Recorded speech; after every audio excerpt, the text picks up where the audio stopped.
Aywa biyya kamishtaa nagaa keelaan nagaa kudha galata waaqayyo yeroo darbii voice si kaaju yaadi turi garuu xiqqoo waan na dhukkubee turee fi naan danda'amne sumayyaan gara keetti na ergattee turte. Isheenis viidiyoo ati kana dura hojjettee turte irratti viidiyoon ati hojjette sun ana nan ibsu. Viidiyoon kun ana waan nan ibsineef sa'aatii 24 keessatti viidiyoo kana na balleessuu qabda. Guyyaa 6 guutuu si eegeen jira. Hin balleessita jedhee hamma si eegaan ture. Daarektii immoo ofii koodha bilbilee si argachuu nan danda'an ture. Garuu immoo ji'a Ramadaanaa keessa waan jiruuf si mufachiisu yookiin ammoo walitti akka mufan hin barbaanne. Amma immoo sa'aatii 24 keessatti viidiyoo kana online irra hin buustu yoo ta'e tarkaanfii mataa kootii sirratti fudhachuu danda'a. Tarkaanfii kana osoo hin fudhatin garuu sa'aatii 24 keessatti viidiyoo kana akka balleessitu. Ani nama ajjeesuudhaaf karoora sin qabu. Fedhan qabu kana duras nama ajjeeseen beeku guutumaa guutuutti viidiyoon ati hojjette sun ana nan ibsu. Kanaafiyyuu viidiyoo sana naaf balleessi yoo kana hin taane ammoo ani kana booda jechuun obsi ani siif qabu dhumee jira. Guyyaa 6 guutuu si eegeen jira. Baay'ee aarteeti natti dubbattee turte.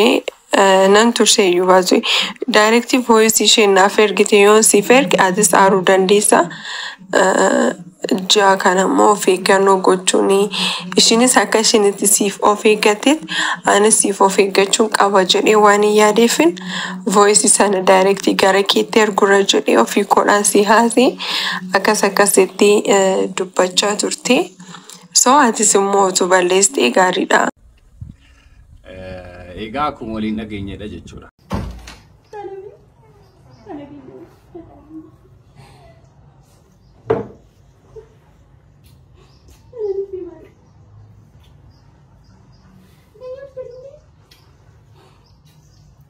ክብሬ ማንነቴ የእኔነቴ ልክ ፈጣሪ የሰጠኝ አባቴ ምትክ ወንድሜን ከማንም ከምንም ከቶ አላወዳድር ልፈልግ እንኳን ብል አንድ የለም ከምድር ተፎይብኝ ደስታ ሰላም ይስጥ ከኔ አምላክ ያገናኘን በራሱ ቀጠሮ ኦሜ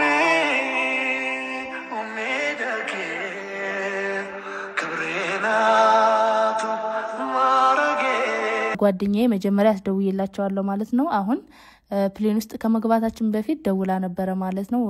ኑ እንድትላቸው ኑ ብላቸዋለች ወደ ባህር ዳር እንዲመጡ ማለት ነው። በተረፈ ያለው ነገር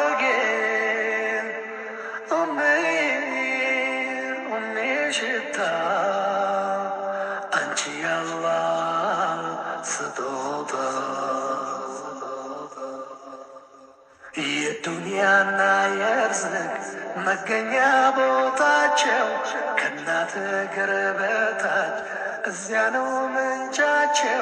ሰላሙ አለይኩም ወራህመቱላሂ ወበረካቱ። ወርዶፍቶታ ከበጀምቶታ ወቢቲው አከም ነጋ ሄሰኒ ፈያዳ አይሰን በኩመ ጅርተኒ ተገኘ ይከን ኦኔራ መድ አኩመ የሮ ከመኩመ የሮ መራ እዶ ማሽን ጅርተኒ ከኖ ጅቻ ጅርተኒ በኩመ ወጅቻ ጅርተኒ ካንቴሰኒ እዶ መቴሰኒ እዶ ማታ አጅርተኒ ከረፋ ጅርተኒ እዶ መረፋ ጅርተኒ ተገኘ ይሳቀቴ ስምራጋው ለስሊንጀ በዱኮ በሬቼም ቤካ guyyoota jaha fi sinirraa badeen jira. Maaliif yoonaan jettan immoo haaluma jireenyaa kanatu siif mijatu isaan alammoo Ramadaanaa waanuma hin taane waanuma nutti hunda gara sooshaal miidiyaa kanaatti fiduudhaaf hedduu ulfaata. Kanaafiin isinirraa badee jechuu barbaadeeni. Yeroo tokko namoonni akkaati dirqamaan dubbattu si godhu jechuudha. Yoo amala isaanii dhokataati baastee himtee icciti isaanii yoo jalaa baasuudha kajeeltee maaliif dubbattee jedhu humna fayyadamuudhaa barbaadu jechuudha. Ani abbaan barbaade humna fayyadamu humni kan rabbiiti nama jedhee amanuudhaan humna ka qabu rabbi tokkicha qofaan humna homaayyuu qabu humna isaatiin waaniin gara dachii kanaatti dhufeef jechuudha. Humni an qabu yoo jiraate arrabuma kanaan haasa'u waan jiru kana firraa dubbachuudha malee humni addaan qabu tokko hin jiru. Garuu namoonni si dirqisiisu jechuudha. Ati callistee isaanumayyuu dhiistee dhugaama jiru waa'ee isaanii dubbattee akkamitti dhugaa keenya haasofta namoonni jedhan jiru. Akkamitti dhugaa keenya baastee dubbatta namoonni jedhanii yaadan hedduun isaanii jiru jechuudha. Warroota wajjin hojjechaa ture hunda isaaniiyyuu iccitii isaanii bareecheen beeka. Garuu kan nama tokko gara social media kanaaf fideen beeku. Baluun akkas jedhee baluu akkas jettee asiin bee achiin bu'ee amala koo miti. Isinis bareechitanii na beektu jechuudha. Garuu immoo wanti har'a dirqama akkan dhufa akkan irraa dubbadhu na godhee wayiitu jira jechuudha. Video yeroo darbe Sumayyaa irraa hojjechuu kiyya hundi keessaniyyuu bareechitanii beektu. Video sanaan wal qabatee sagalee wayii na ergame jechuudha. Sagalee kana kan ergite Feenetiidha jechuudha. Sagalee kana kan Sumayyaan Feenetiif ergite, Feeneti immoo gara kiyya ergite jechuudha sagalee kana. Sa'aatii 24 keessatti video kana hin kaastu taanaani guutumaan guutuu tarkaanfii fudhadhaa jettee wabiin kuni yeroo baay'ee tarkaanfiidhaaf mijataadha natti fakkaata. Sababni isaa fayyaalessa waan hin ta'eef waan hin dubbanneef maybe waan dhufeen ofirraan goonee fi harka caaluu dhiifamumaan bira waan dabruuf maal ta'uu danda'a. Egaa sumeeko ani ammas taanaani maal tarkaanfii ati fudhattu naamin sana baay'ee intini jedhu yoo qaama koo hir'iseedha tarkaanfii isin fudhatta yoo guddatee yoo lubbuu kiyya baaseedha maal yoo achirra taree jechuudha. Kanaan dura baay'ee keessummeesseen jira tarkaanfiiwwan akkasii maal baay'ee dhimma ittiin qabu jechuudha. Itti fufuu dandeessaati. Garuu eenyummaa keetiin wal qabatee eenyummaa koo nan ibsu annama akkasii miti maal waan jedhu wal qabateeti. Namni sukkaara miti yookaan immoo maal ashaboo miti shafanii dhandhamanii beekanii sin beeku normaali. Sababuma hiriyaa kootiin si bare malee haadhuma manaa hiriyaa koodha jedheen si bare malee sarara waan darbeen alaa dhiittee waan si beekuun qabu sitti dhiyaadhee sin beeku. Garuu yeroo baay'ee dhalli namaa kan madaalamu especially yeroo ammaa kanarratti dhalli namaa kan ittiin madaalamu inni guddaan maalidha? Jecha isaati, haala isaati, gocha isaarra dhaabbanneeti jechuudha. So ati nama gaariidha, ati nama gaarii miti waan jedhu wa'ii murteessuudhaaf hedduun cinqama jechuudha. Atiin tuni nama abbaa warraa kan kee addunyaarra marsaa jirtuudha. Yeroo tokko Yemen, yeroo tokko biyya Itoophiyaa kana, yeroo tokko as, yeroo tokko achi as deemeen jira, achi dhaqeen jira jettee akka kubbaa miilaa dirree keessatti taphattoota 11 taphatamtu jechuudha. Ati tokkoon nama tokko taatee abbaa manaa kee akka kubbaatti nama dhiitaa jirudha garaagarana jechuudha. So ati nama gaariidha jechuudhaa fi wanti gochaati gootu kuni mallattoo gaafii keessa si galchaa jechuudha. Sarara darbee yeroo darbee viidiyooti eenyu maqaan isaa Umar Duuka hojjette jalqaba irratti filannoomti namaati filatteeyyuu jechuudha. Umar izit nama araara buusuu danda'uudha isin gidduutti nama gocha raawwatame kanaafi ta'ee kanaaf nama deebisuu danda'uudha. Namni ati filatte kunuyyuu na filadhu jechuu koomiti as biratti wanti akkanaa beektan barbaadu jechuudha.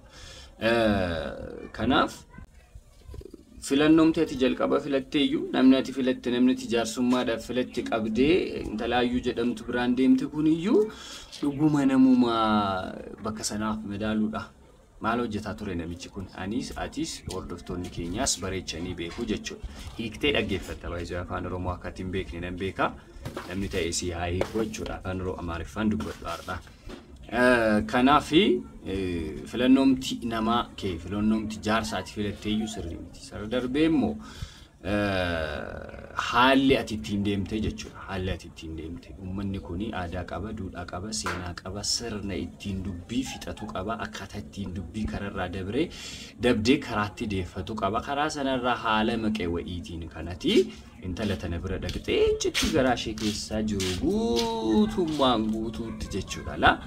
Gingilchaan bifa sanaan midhaan hin gingilchuu jechuudha. Irra keessee gingilchaan mataa keerraa iccitii maal akka ishee yaaddu waa'ee keetiin wal qabatee waa'ee abbaa manaa keetiin wal qabatee maal akka ishee yaaddu keessaa gingilchitanii biraa deemtanii intalatti jechuudha. Suurtee gara itti deemtu dhabde carraa siiti sadamaa gochuuf hin dandeenyu. Ishiituu karaa siidhaa ta'uu silaatii dalloo bareedduu wayii cabsee ba'e waan ta'eef cabsitanii bifa sanaan waan akkasii raawwachuun kan keessani badaa wanti nama gochisiisu saabaan gaafa cabsee ormi ija balleessaa jedha warri koo yoo mammaaku so homaan balleessine isiituuf cabse isiituuf qilleensatti uf kenne isinitti afuufuun keessan badaa wanti nama jechisiisu jechuudha garuu immoo karaan ati ittiin deemte suni sirriidhaa miti siin jechuu barbaadeen eenyummaan koo kana miti waan ati jetturra dhaabbadhee ni qabxilee kana kanneen sii tarreessaa jiru jechuudha. Kanaafi haala sanaan deemuun kan kee sirrii miti. Bifa sanaan dhaquun kan kee sirrii miti. Intalattiin kun otoo sirratti barte yeroo sanaa ka caarraa otoo si argite otoo uffannati uffatte sun sirraa bu'ee cite Rabbiin salphina jala si dabarsee malee jechuudha. Otoo si argiti tahee maaltu uumamuu danda'a bakka sanatti? Ati miidhamtu yookaan immoo isheen miidhamtu anaafis eenyu hunda keenyaaf iyyuu gaafiidha waan kun jechuudha. Eenyummaa kan kee isa gaarii san as keessatti illee nan arga jechuudha gochaati goote kana keessatti. Dabrees jechuun isin achitti fayyadamaa turtan baay'een isaanii atis jaarsis waliin deemees jechuudha. Qullaan qullaa yaabbattee irraa bu'aa saalfattee jedhanii warri keenya yoo mammaa kan jechuudha. Na maaksallee sitti baay'iseeti badaan beektu natti fakkaata. Sittaa himanii kanii. Darbee immoo ani siifin qaba atitti fixxaa jechoonni jedhan jechoonni moorsiitiin maal jedhee akkasiin ibsu badaa wantiin qabu gocha ulfaataaf wanti si adeemsisan wanti si kakaasan jechoonni isin achi keessatti dubbataa turtanii atis jaarsi ati filatteesi waan isin haasa'aa turtan badaa waan deemsisu miti jechuudha. Baay'ee waan deemsisu miti. Hedduu takka garaa nama nyaata jechoonni isin achi keessatti haasawaa turtanii jechuudha. Even atiyyuu I think yaaddeetiin itti fakkaatattuma yaaddee dhaabbattee maal ani nama akkas godhus miti namti isin achi keessatti dubbataa turtan sun jechoonni isin fayyadamaa turtan suni eenyummaa kan keessa sirrii bareechanii ibsuu jechuudha. Ifa manaa godhee jaara madaanaatiin waan hin taane dubbachaa jiran of qajeelsin jedha. Isara darbeen immoo sa'aatii 24 keessatti maal waan jedhu ani immoo akkaatii tarkaanfii fudhattuuf sa'aatii 12 si kennaati. Sa'aatii 24 naa kennitaame ani akkaatii tarkaanfii fudhattu gadi si gabaabsa sa'aatii 12 keessatti dhufuu hin dandeessa jechuudha. Guyyaa cabsaa keessatti yoo sadarkaa kanatti qophooftee jiraatte jechuudha. Laadatuun amaluma keessanii dhufuu ni dandeessa rakkoon qabu isaa. Viidiyooti kaleessa gadhiiste wayii ilaalaan ture. Waa'ee obboleettii kan kee bareechitee yeroo ati dubbattu argaan ture. Waa'ee haadha kan keetii bareechitee yeroo ati dubbattu argaan ture. Dabree immoo waa'ee obboleessa kan kee yoo ati bareechitee dubbattu argaan ture. Walaloo jala galchitee walaloon jala galee sagaleen hedduu gara nama nyaatu wayii jala galee maal walirraa fageenyaan akkaatii biyya ormaa yeroo dheeraa turte maal amantii keessa geeddaratti wantoota jiru sana detail waan silaati ibsuu danda'an miira namaa jabeessanii waan qabachuu danda'anii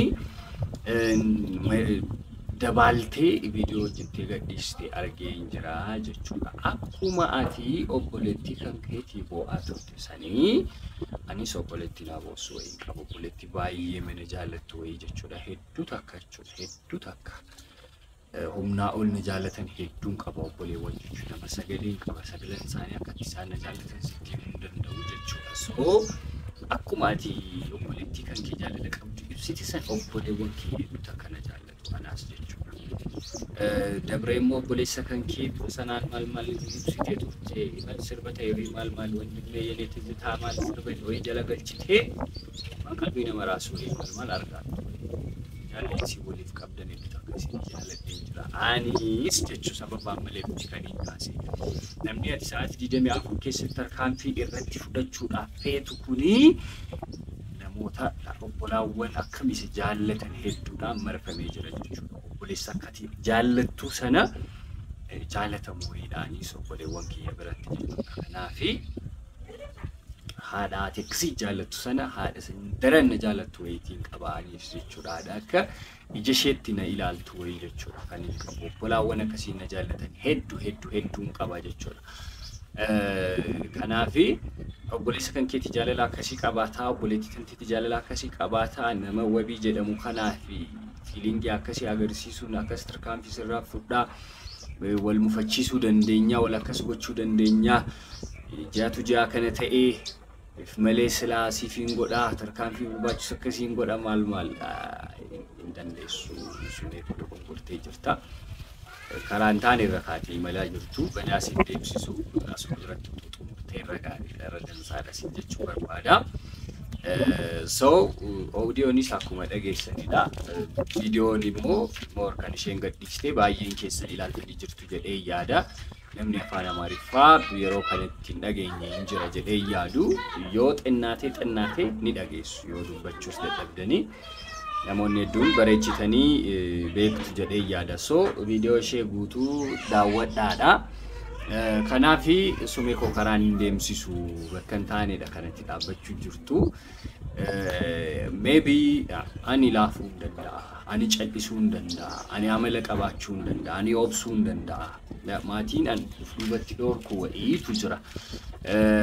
Obboleessa cimaa jabaa wa'ii kananii gara duubaatti dhorku wa'iitu jira jechuudha. Ana duuba obboleessa jabaa wa'iitu jira, obboleetti jabduu wa'iitu jira, maatii jajjaba wa'iitu duuba kiyya jira jechuudha. Isaan sana gara viidiyootti fiduu hin barbaadu jechuudha. Aniyyuu guyyaan gara viidiyoo kana dhufe gara miidiyaa kana dhufe salphina kan hin gonfadde waan ta'eef maatii koo asirratti garsiisuu hin barbaadu malee sila hin ergate ture. Akka isaan jiran maal akka isaan fakkaatan jechuudha. Kanumaan dhaamuu fi barbaada kabajamtoota hordoftoota koo maybe waan hin dubbadde kana keessatti jecha safuu aadaa duudhaa akkasuma amantaa keenyatti bu'u yoo hin dubbaddeera ta'e naaf gochaan isin jedha. Kanumaan isinitti dubbiidhaa dhufee galgala live nan seenaa yoo isinii mijata ta'e koottaadha. YouTube biraa saaqaan jira, YouTube biraa baneen jira. Kan diraamaawwan adda addaa irratti hojjetu jechuudha. Diraamaawwan ajaa'ibaa kan isin jaallattan jedhee yaadu hedduu isaa kan inni irratti hojjedhu jiru jechuudha. Baneen jira galgala yoo isinii tole live seentu Wabii Creation jedha maqaan YouTubichaa. Ammumarraa search gootanii linkii isaas isiniifin kaa'a. Warri isinii mijatee akka subscribe naa gootan isinii jechuu barbaada. Wabii TVs immoo leet ta'ee jira viidiyoon kiyya akka duraanii vaariyaal bahan jiru hedduu ilaalamaa jiru natti jabaadhaa naa ilaalaan isinii jedha. Isin malee nama biraan qabu na biraan afinaadhaa subscribe gochuun share gochuudhaan comment akkasuma waan silati taa'amuu qabu kamuu taasisuudhaan na wajjin dhaabbadhaa isiniin jedha. Kun Wabii TV. Assalaamu alaykum wa rahmatullahi wa barakaatuh. Ramadaan gaarii.